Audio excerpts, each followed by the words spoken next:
श्रीगणेशाय नमः। ॐ श्रीविष्णवे नमः।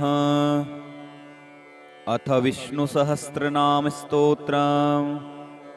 यस्य स्मरणमात्रेण जन्मसंसारबन्धनात् विमुच्यते। नमस्तस्मै विष्णवे प्रभविष्णवे। नमः समस्तभूतानामादिभूताय भूभृते अनेकरूपरूपाय विष्णवे प्रभविष्णवे। वैशम्पायन उवाच श्रुत्वा धर्मान् शेषेण पावनानि च सर्वशः युधिष्ठिरः शान्तनवं पुनरेवाभ्यभाषत। युधिष्ठिर उवाच किमेकं दैवतं लोके किं वाप्येकं परायणं स्तुवन्तः कं कमर्चन्तः प्राप्नुयुर्मानवाः शुभं। को धर्मः सर्वधर्माणां भवतः परमो मतः किं जपनमुच्यते जन्तुर्जन्मसंसारबन्धनात्। भीष्म उवाच जगत्प्रभुं देवदेवम् अनन्तं पुरुषोत्तमं स्तुवन्नाम सहस्रेण पुरुषः सततोत्थितः। त्वमेव चार्चयन्नित्यं भक्त्या पुरुषमव्ययं ध्यायन् स्तुवन्नमस्यश्च यजमानस्तमेव च। अनादिनिधनं विष्णुं सर्वलोकमहेश्वरं लोकाध्यक्षं स्तुवन्नित्यं सर्वदुःखातिगो भवेत्। ब्रह्मण्यं सर्वधर्मज्ञं लोकानां कीर्तिवर्धनं लोकनाथं महद्भूतं सर्वभूतभवोद्भवम्। एष मे सर्वधर्माणां धर्मोऽधिकतमो मतः यद्भक्त्या पुण्डरीकाक्षं स्तवैरर्चेन्नरः सदा। परमं यो महत्तेजः परमं यो महत्तपः परमं यो महद्ब्रह्म परमं यः परायणम्। पवित्राणां पवित्रं यो मङ्गलानां च मङ्गलं दैवतं देवतानां च भूतानां यो व्ययः पिता। यतः सर्वाणि भूतानि भवन्त्यादियुगागमे यस्मिश्च प्रलयं यान्ति पुनरेव युगक्षये। तस्य लोकप्रधानस्य जगन्नाथस्य भूपते विष्णोर्नाम सहस्रं मे शृणु पापभयापहम्। यानि नामानि गौणानि विख्यातानि महात्मनः ऋषिभिः परिगीतानि तानि वक्ष्यामि भूतये। ॐ विश्वं विष्णुर्वषट्कारो भूतभव्य भवत्प्रभुः भूतकृतभूतभृद्भावो भूतात्मा भूतभावनः भूतात्मा परमात्मा च मुक्तानां परमागतिः। अव्ययः पुरुषः साक्षी क्षेत्रज्ञोऽक्षर एव च। योगो योगविदां नेता प्रधानपुरुषेश्वरः नारसिंहवपुः श्रीमान् केशवः पुरुषोत्तमः। सर्वः सर्वः शिवस्ताणुर्भूतादिनिधिरव्ययः सम्भवो भावनो भर्ता प्रभवः प्रभुरीश्वरः। स्वयंभूः शम्भुरादित्यः पुष्कराक्षो महास्वनः अनादिनिधनो धाता विधाता धातुरुत्तमः। अप्रमेयो ऋषिकेशः पद्मनाभो अमरप्रभुः विश्वकर्मा मनुस्त्वष्टा स्तविष्टः स्तविरो ध्रुवः। अग्राह्यः शाश्वतः कृष्णो लोहिताक्षः प्रतर्दनः प्रभूतस्त्रिककुबधाम पवित्रं मङ्गलं परम्। ईशानः प्राणदः प्राणो ज्येष्ठः श्रेष्ठः प्रजापतिः हिरण्यगर्भो भूगर्भो माधवो मधुसूदनः। ईश्वरो विक्रमी धन्वी मेधावी विक्रमः क्रमः अनुत्तमो दुराधर्षः कृतज्ञः कृतिरात्मवान्। सुरेशः शरणं शर्म विस्तुरेताः प्रजाभवः अहः संवत्सरो व्यालः प्रत्ययः सर्वदर्शनः। अजः सर्वेश्वरः सिद्धः सिद्धिः सर्वादिरच्युतः वृषाकपिर्मेयात्मा सर्वयोगविनिःसृतः। वसुर्वसुमनाः सत्यः क्षमात्मा संमितः समः अमोघः पुण्डरीकाक्षो वृषकर्मा वृषाकृतिः। रुद्रो बहुशिरा बभ्रुर् विश्वयोनिः शुचिस्रवाः अमृतः शाश्वतः स्थाणुर्वरारोहो महातपाः सर्वगः सर्वविद्भानो विश्वक्सेनो जनार्दनः वेदो वेदविदव्यङ्गो वेदाङ्गो वेदविद्कविः लोकाध्यक्षः सुराध्यक्षो धर्माध्यक्षः कृताकृतः चतुरात्मा चतुर्व्यूहश्चतुर्नष्ट्र चतुर्भुजः भ्राजिष्णुर्भोजनं भोक्ता सहिष्णुर्जगदादिजः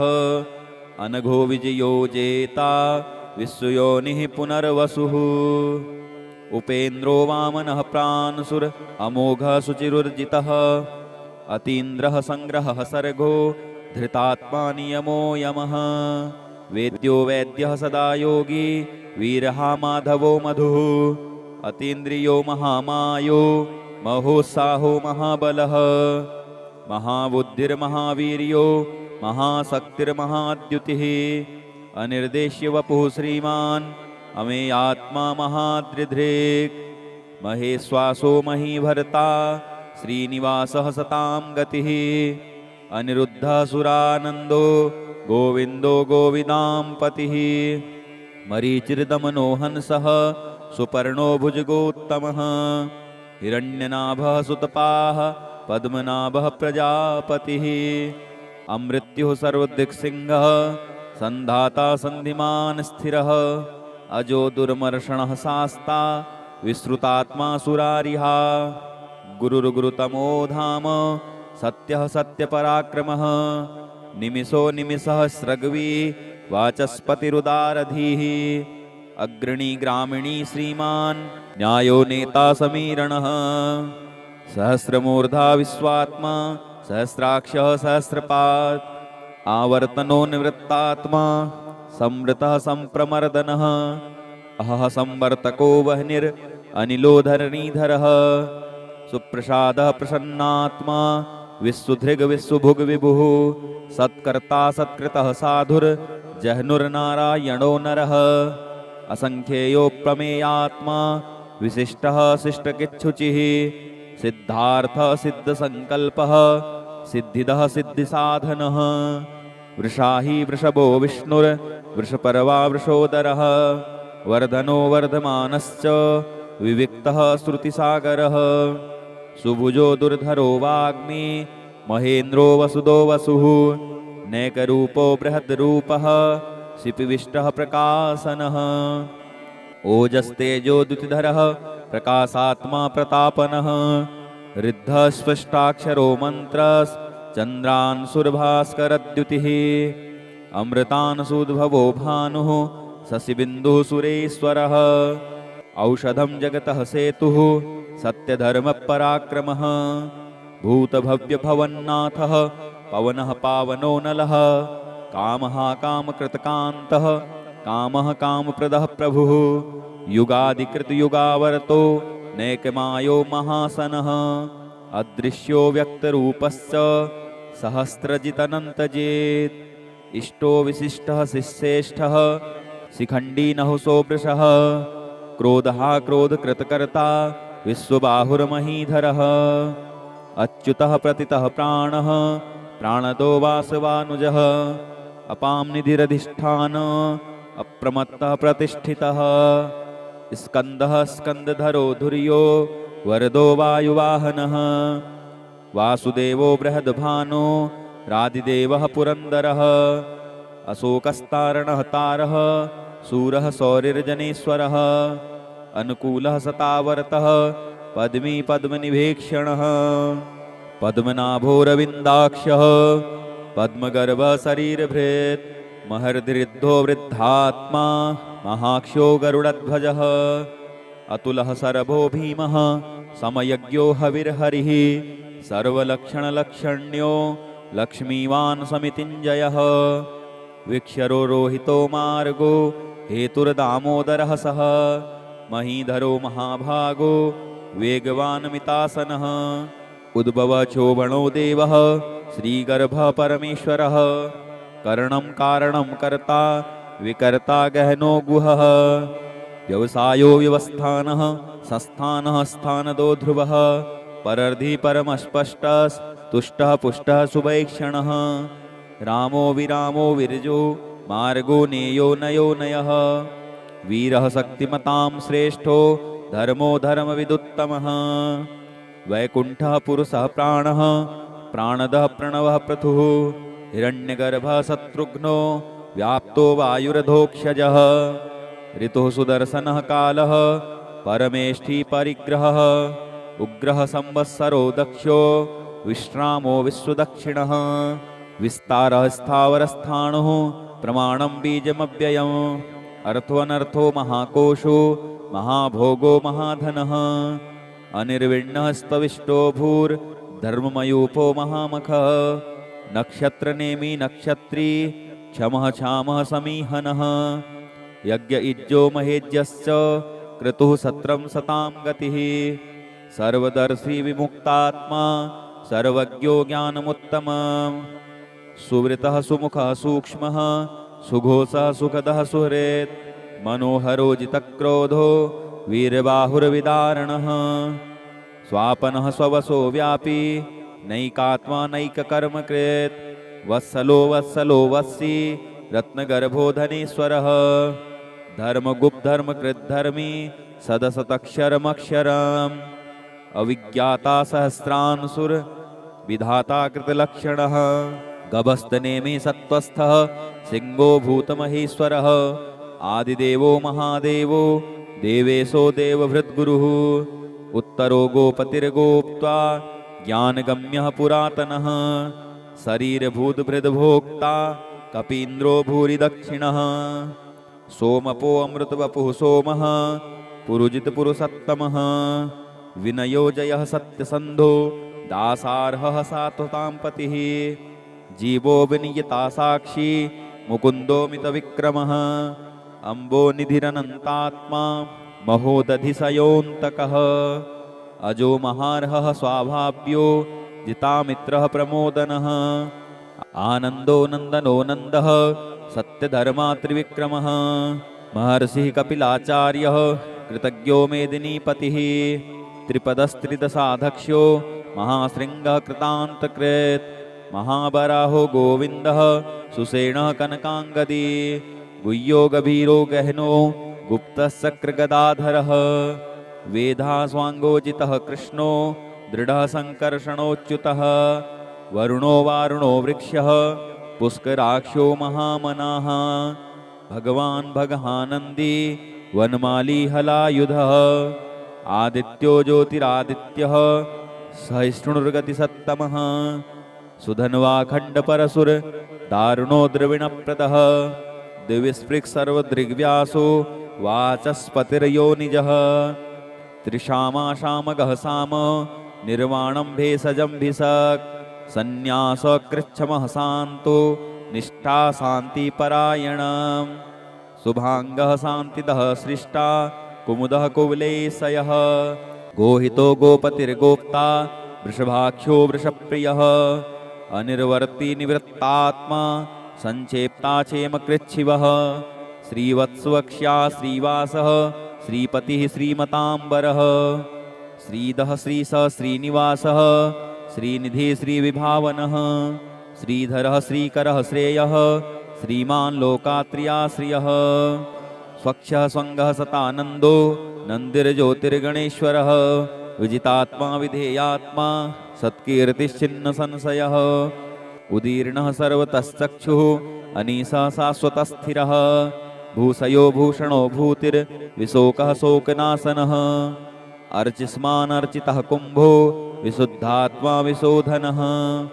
अनिरुद्धो प्रतिरथः प्रद्युम्नो मितविक्रमः कालनेमिनिहावीरः शौरिः सूर्यजनेश्वरः त्रिलोकात्मा त्रिलोकेशः केशवः केशिहा हरिः कामदेवः कामपालः कामीकान्तः कृतागमः अनिर्देश्य वपुर्विष्णु वीरो अनन्तो धनञ्जयः ब्रह्मण्यो ब्रह्मकृद्ब्रह्म ब्रह्म ब्रह्मविवर्धनः ब्रह्मविद् ब्राह्मणो ब्रह्मे ब्रह्मज्ञो ब्राह्मणप्रियः महाक्रमो महाकर्मा महातेजा महोरगः महाक्रतुर्महायज्वा महायज्ञो महाहविः स्तव्यः स्तवप्रियः स्तोत्रं स्तुतिः स्तोतारणप्रियः पूर्णः पूर्यता पुण्यः पुण्यकीर्तिरनामयः मनोजवसतीर्थकरो वसुरेता वसुप्रदः वसुप्रदो वासुदेवो वसुर्वसुमना हविः सद्गतिः सत्कृतिः सत्ता सद्भूतिः सत्परायणः सूरसेनो यदुश्रेष्ठः सन्निवासः सुयामुनः भूतावासो वासुदेवः सर्वासु निलयो नलः दर्पः दर्पदो दृप्तो दुर्धरोधा पराजितः विश्वमूर्तिर्महामूर्तिर्दीप्तमूर्तिर्मूर्तिमान् अनेकमूर्तिरव्यक्तः सतमूर्तिः सताननः एको नैकः स्तवः कः किं यत्तत्पद्मनुमुत्तमम् लोकबन्धुर्लोकनाथो माधवो भक्तवत्सलः सुवर्णवर्णो हेमाङ्गो वराङ्गश्चन्दनाङ्गदी वीरहा विषमः शून्यो घृताशीरश्चलश्चलः अमानीमानदो मान्यो लोकस्वामी त्रैलोकधृक् सुमेधामेधजो धन्यः सत्यमेधाधराधरः तेजो वृषोद्युतिधरः सर्वशस्त्रभृताम्बरः प्रग्रहो निग्रहो व्यग्रो नैकशृङ्गो गदाग्रजः चतुर्मूर्तिर्चतुर्बाहुश्चतुर्व्यूहश्चतुर्गतिः चतुरात्मा चतुर्भावश्चतुर्वेदविदेकपात् समावर्तो निवृत्तात्मा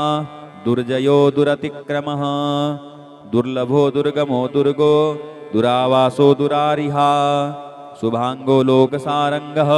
सुतन्तुस्तन्तुवर्धनः इंद्रकर्मा महाकर्मा कृतकर्मा कृतागमः उद्भवः सुन्दरः सुन्दो रत्ननाभः सुलोचनः अर्को वाजसनः शृङ्गी जयन्तः सर्वविजयी सुवर्णविन्दुरक्षोभ्यः सर्ववागीश्वरेश्वरः महाहृदो महागर्तो महाभूतो महानिधिः कुमुदः कुन्दरः कुन्दः परजन्यः पावनो नीलः अमृतासो अमृतवपुः सर्वज्ञः सर्वतोमुखः सुलभः सुवृतः सिद्धः शत्रुजिच्छत्रुतापनः न्यग्रोधो दुम्बरो अश्वत् चाणूरान्ध्रिनिसूदनः सहस्रार्चिः सप्तजिह्वः सप्तैधाः सप्तवाहनः अमूर्तिरनघो चिन्त्यो भयकृतभयनाशनः अणुर्बृहत्कृशः स्थूलो गुणभिन्निर्गुणो महान् अधृतः स्वधृतः स्वास्यः प्रागवंशो वंशवर्धनः भारभृतकथितो योगी योगी सः सर्वकामदः आश्रमः श्रमणः श्यामः सुपर्णो वायुवाहनः धनुर्धरो धनुर्वेदो दण्डो दमयितादमः अपराजितः सर्वसहो नियन्ता नियमो यमः सत्त्वान् सात्विकः सत्यः सत्यधर्मपरायणः अभिप्रायः प्रियार्होर्हः प्रियकृतप्रीतिवर्धनः विहाय सगतिर्ज्योतिः सुरुचिर्हुतभुग्विभुः रविर्विरोचनः सूर्यः सवितारविलोचनः अनन्तो हुद्भुगभोक्ता सुखदो नैकजोग्रजः अनिर्विण्णः सदामर्षि लोकाधिष्ठानमद्भुतः सनातनतमः कपिलः कपिरप्ययः स्वस्तिदः स्वस्तिकृत् स्वस्ति स्वस्तिभुक् स्वस्ति दक्षिणः अरौद्रः कुण्डलीचक्री विक्रम्योर्जितशासनः शब्दातिगः शब्दसः शिशिरः सर्वरीकरः अक्रूरः पेशलो दक्षो दक्षिणः शमिणाम्बरः विद्वत्तमो वीतभयः पुण्यश्रवणकीर्तनः उत्तारणो दुष्कृतिः पुण्यो दुःस्वप्ननाशनः वीरः रक्षणः सन्तो जीवनः पर्यवस्थितः अनन्तरूपो अनन्तश्रीर्जितमन्युर्भयापहः चतुरस्रो गभीरात्मा विदिशो व्यादिशो दिशः अनादिर्भूर्भुवो लक्ष्मीः सुवीरो रुचिराङ्गदः जननो जनजन्मादिर्भीमो भीमपराक्रमः आधारनिलयो धाता पुष्पहासः प्रजागरः ऊर्ध्वगः सतपथाचारः प्राणदः प्रणवः पणः प्रमाणं प्राणनिलयः प्राणभृद् प्राणजीवनः तत्त्वं तत्त्वविदेकात्मा जन्ममृत्युजरातिगः भूर्भुवस्वरुस्तारः सविता प्रपितामहः यज्ञो यज्ञपतिर्यज्वा यज्ञांगो यज्ञवाहनः यज्ञभृद्यज्ञकृद्यज्ञे यज्ञभुग्यज्ञसाधनः यज्ञान्तकृतयज्ञगुह्य मन्नमन्नादयेव च आत्मयोनिः स्वयं जातो वैखानः सामगायनः देवकीनन्दनः सृष्टा क्षितीसः पापनाशनः शङ्खभृन्नन्दकीचक्री सारङ्गधन्वागदाधरः रथाङ्गपाणिरक्षोभ्यः सर्वप्रहरणायुधः सर्वप्रहरणायुध ॐ नमः इति। ॐ श्री विष्णवे नमः। अथ श्री लक्ष्मीनारायणस्तोत्रम्। ॐ लोकोद्भवस्थे मलयेश्वराभ्यां लोकोरुदीनस्थितिनाशकाभ्यां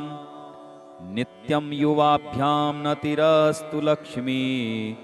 नारायणाभ्यां जगतः पितृभ्यां सम्पत्सुखानन्दविधायकाभ्यां भक्तावनानारतिदीक्षिताभ्यां नित्यं युवाभ्यां नतिरस्तु लक्ष्मी नारायणाभ्यां जगतः पितृभ्यां दृष्टोपकारे गुरुतां च पञ्च विंसावतारान् सरसं ददद्भ्यां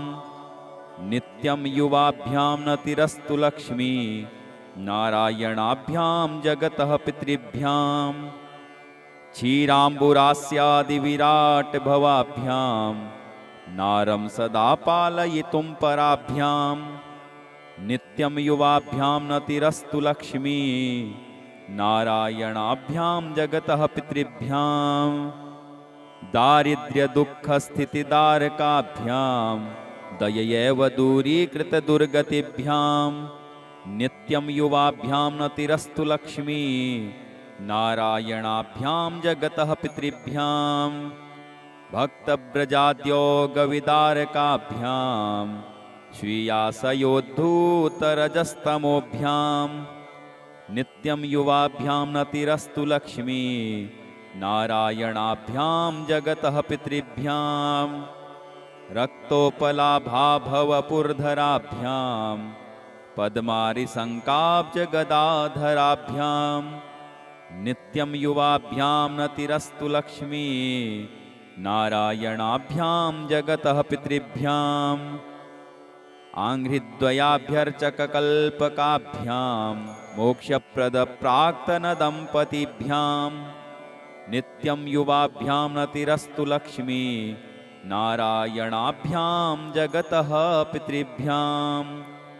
इदं तु यः पठेति स्तोत्रं लक्ष्मीनारायणाष्टकम् ऐहिकामुस्मिकसुखं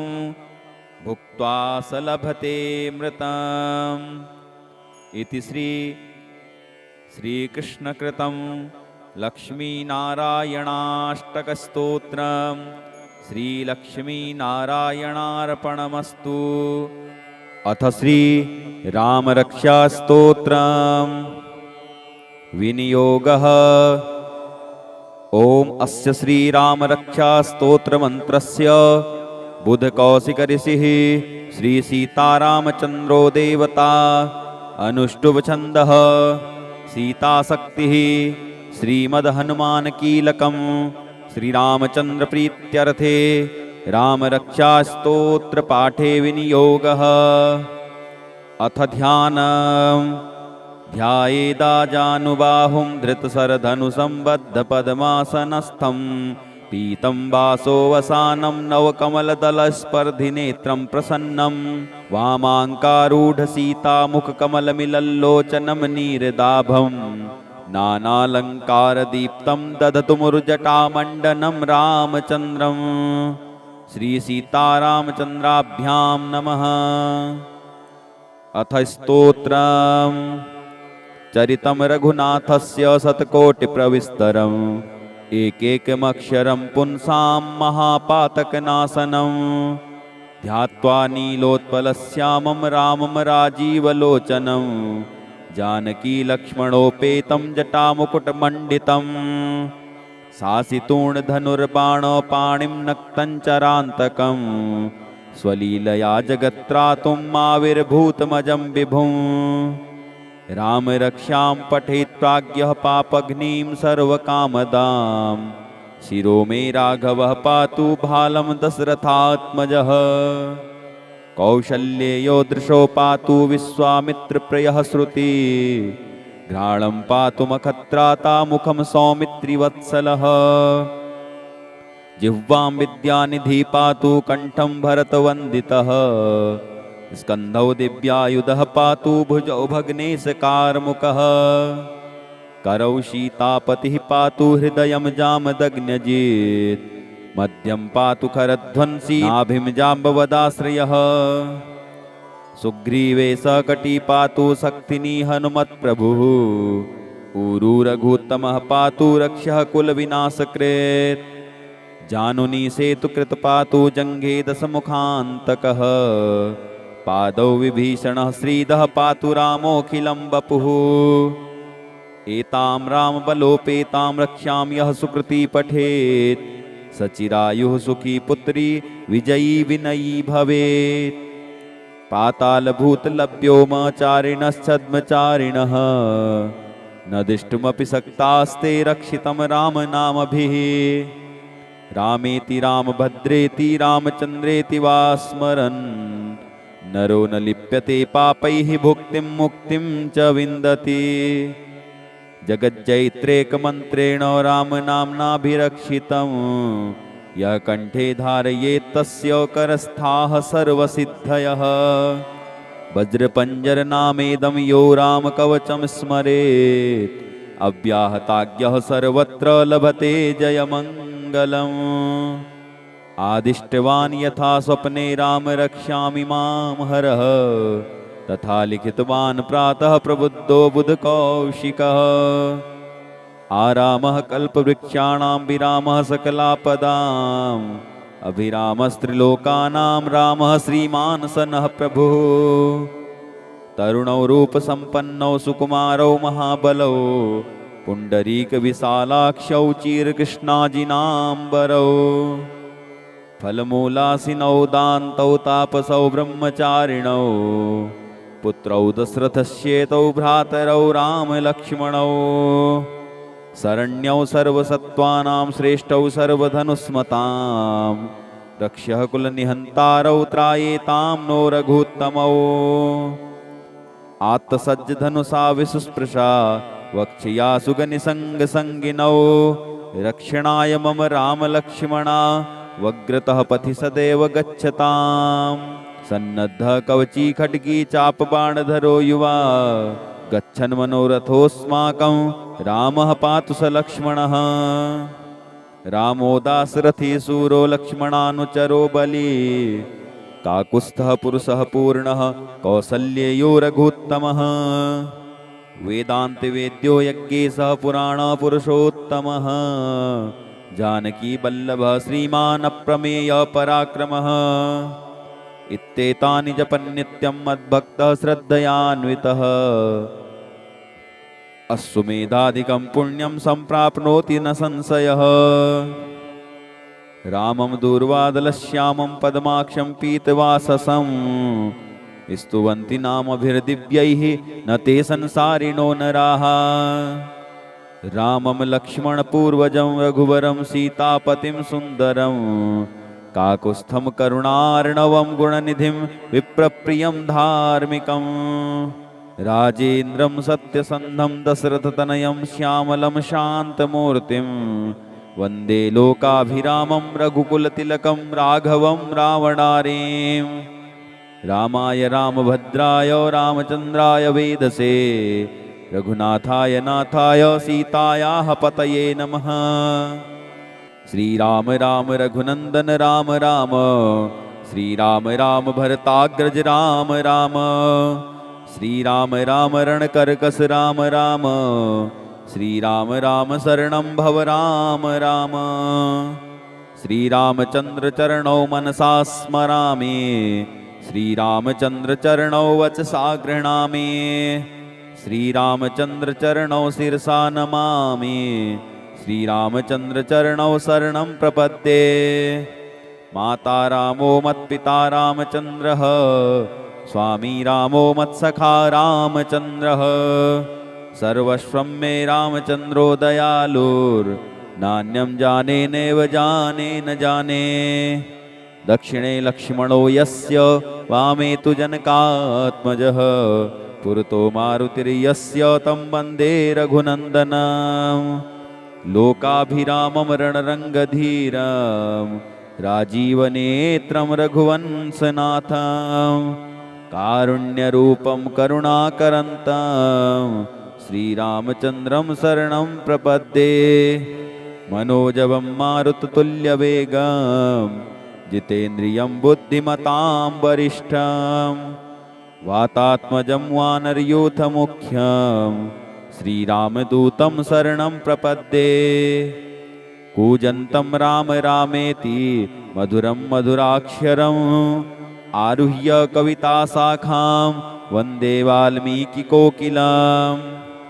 आपदामपहर्तारं दातारं सर्वसम्पदां लोकाभिरामं श्रीरामं भूयो भूयो नमाम्यहम् भर्जनं भवबीजानामर्जनं सुखसम्पदां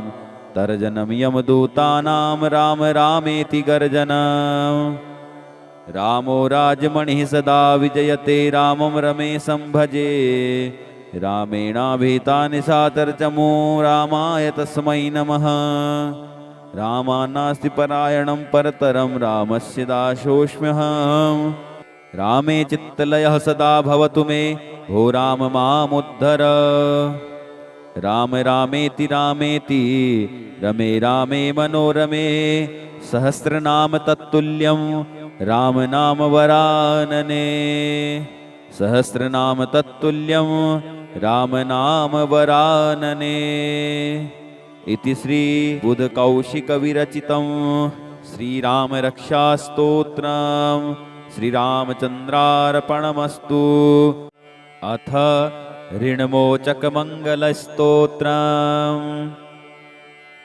मङ्गलो भूमिपुत्रश्च ऋणहर्ता धनप्रदः स्थिरासनो महाकायः सर्वकर्माविरोधकः लोहितो लोहिताक्षश्च सामगानां कृपाकरः धरात्मजः कुजो भौमो भूतिदो भूमिनन्दनः अङ्गारको यमश्चैव सर्वरोगापहारकः वृष्टेः कर्तापहर्ता च सर्वकामफलप्रदः एतानि कुजनामानि नित्यं यः श्रद्धया पठेत् ऋणं न जायते तस्य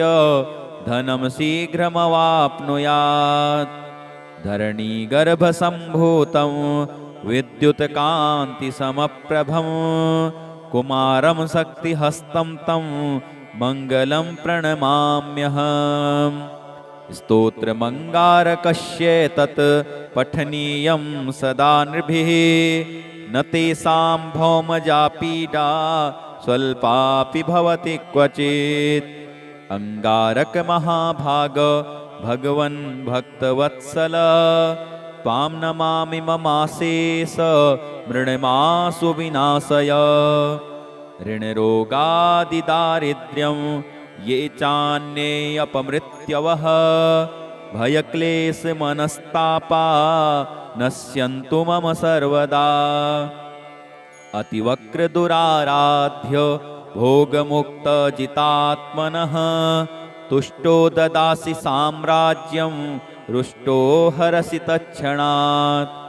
विरञ्चि शक्रविष्णूनां मनुष्याणां तु का कथा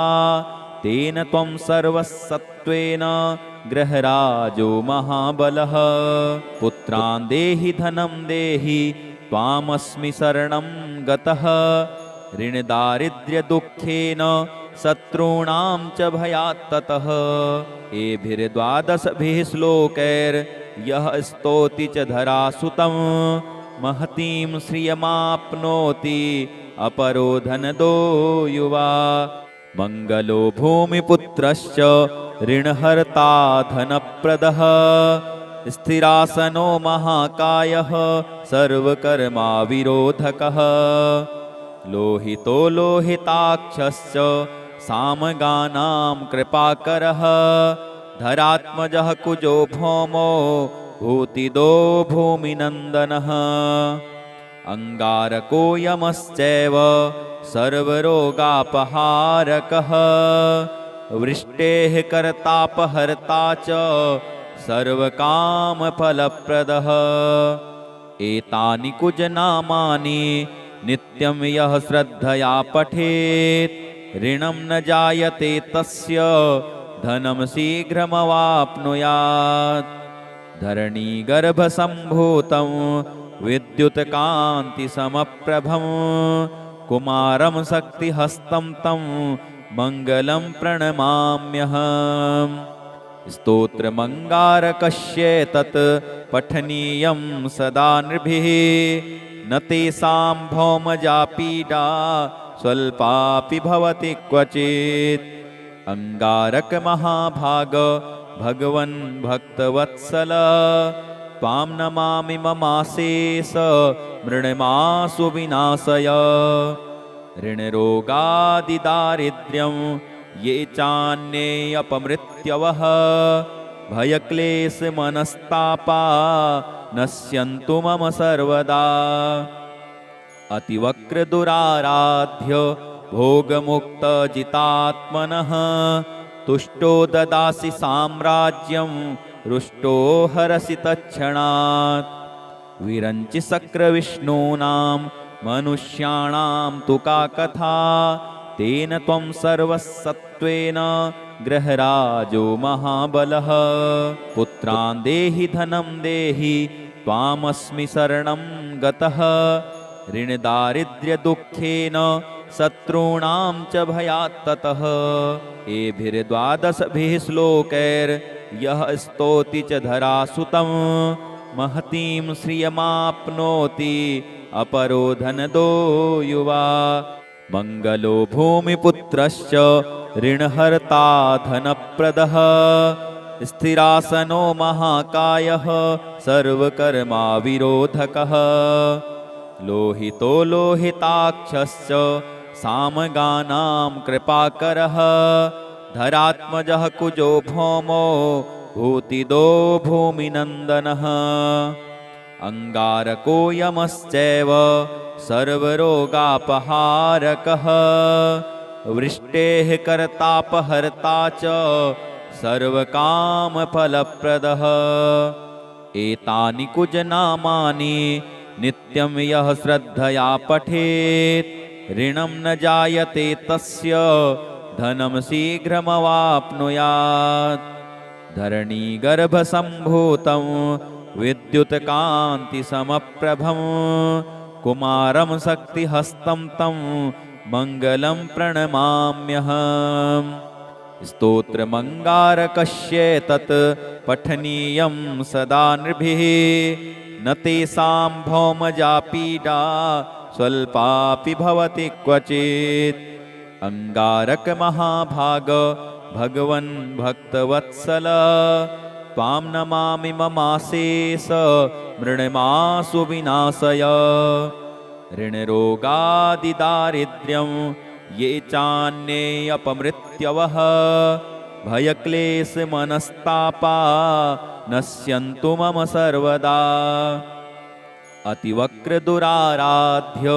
भोगमुक्तजितात्मनः तुष्टो ददासि साम्राज्यं रुष्टो हरसि तत्क्षणात् विरञ्चि शक्रविष्णूनां मनुष्याणां तु का कथा तेन त्वं सर्वसत्त्वेन गृहराजो महाबलः पुत्रान् देहि धनं देहि त्वामस्मि शरणं गतः ऋणदारिद्र्यदुःखेन शत्रूणां च भयात् ततः एभिर्द्वादशभिः श्लोकैर्यः स्तौति च धरासुतं महतीं श्रियमाप्नोति अपरो धनदो युवा मङ्गलो भूमिपुत्रश्च ऋणहर्ता धनप्रदः स्थिरासनो महाकायः सर्वकर्माविरोधकः लोहितो लोहिताक्षश्च सामगानां कृपाकरः धरात्मजः कुजो भौमो भूतिदो भूमिनन्दनः अंगारको यमश्चैव सर्वरोगापहारकः वृष्टेः कर्तापहर्ता च सर्वकामफलप्रदः एतानि कुजनामानि नित्यं यः श्रद्धया पठेत् ऋणं न जायते तस्य धनं शीघ्रमवाप्नुयात् धरणीगर्भसम्भूतं विद्युत्कान्तिसमप्रभं कुमारं शक्तिहस्तं तं मङ्गलं प्रणमाम्यहम् स्तोत्रमङ्गारकस्येतत् पठनीयं सदा नृभिः न तेषां भौमजा पीडा स्वल्पापि भवति क्वचित् अंगारकमहाभाग भगवन् भक्तवत्सल त्वां नमामि ममाशेष मृण्मासु विनाशय ऋणरोगादिदारिद्र्यं ये चान्ये अपमृत्यवः भयक्लेशमनस्तापा नश्यन्तु मम सर्वदा अतिवक्रदुराराध्य भोगमुक्तजितात्मनः तुष्टो ददासि साम्राज्यं रुष्टो हरसि तत्क्षणात् विरञ्चि शक्रविष्णूनां मनुष्याणां तु का कथा तेन त्वं सर्वसत्त्वेन ग्रहराजो महाबलः पुत्रान् देहि धनं देहि त्वामस्मि शरणं गतः ऋणदारिद्र्यदुःखेन शत्रूणां च भयात् ततः एभिर्द्वादशभिः श्लोकैर्यः स्तौति च धरासुतं महतीं श्रियमाप्नोति अपरो धनदो युवा महतीं श्रियमाप्नोति यपरो धनदो युवा इति श्री स्कंदपुराणे भार्गव प्रोक्तं ऋणमोचकमङ्गलस्तोत्रम्।